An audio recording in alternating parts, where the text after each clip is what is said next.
কখনো চীন, কখনো তুরস্ক, কখনো যুক্তরাষ্ট্র। এই যেন বিশ্বের বুকে একের পর এক সম্পর্কের পাহাড় গড়তে যাচ্ছেন বাংলাদেশের প্রধান উপদেষ্টা ডক্টর মোহাম্মদ ইউনূস। আর এতে কোণঠাসা হয়ে যাচ্ছে প্রতিবেশী দেশ ভারত। নিজ দেশেই তিক্ততার বানে জর্জরিত হচ্ছেন নরেন্দ্র মোদী। আবার টিকতে না পেরে সমঝোতার হাতও বাড়িয়ে দিচ্ছেন বাংলাদেশের প্রতি।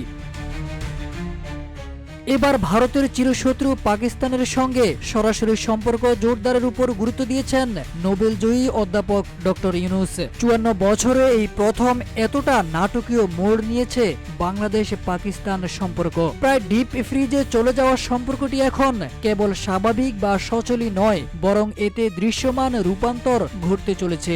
সম্পর্কের অমীমাংসিত ইস্যুগুলোর নিষ্পত্তি চেষ্টার পাশাপাশি কিছু নতুনত্ব আনতে উভয়েরই আগ্রহ রয়েছে, এমনটাই দাবি করছে সংশ্লিষ্ট মহল।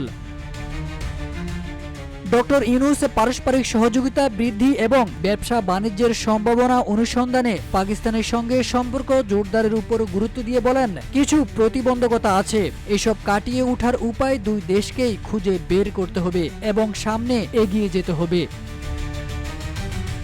সার্কের কাঠামোয় পাকিস্তান সহ প্রতিবেশী দেশগুলোর সঙ্গে ঘনিষ্ঠ সম্পর্ক সবসময় পছন্দ করেন ডক্টর ইউনূস। তিনি বলেন, জনগণের মধ্যে বন্ধন বাড়াতে বাংলাদেশ ও পাকিস্তানের উচিত দুই দেশের মধ্যে আরো বেশি যুব ও সাংস্কৃতিক অনুষ্ঠান বিনিময় করা। দুই দেশের প্রতিবন্ধকতাগুলো অতিক্রম করতে হবে।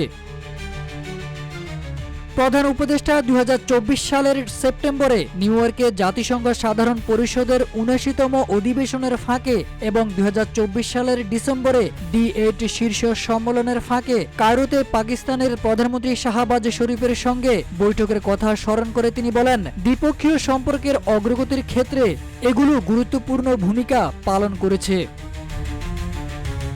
বৃহস্পতিবার রাষ্ট্রীয় অতিথি ভবন যমুনায় পাকিস্তানের পররাষ্ট্র সচিব আমনা বালুচ প্রধান উপদেষ্টার সঙ্গে সাক্ষাৎকালে এসব কথা বলেন ডক্টর ইউনূস।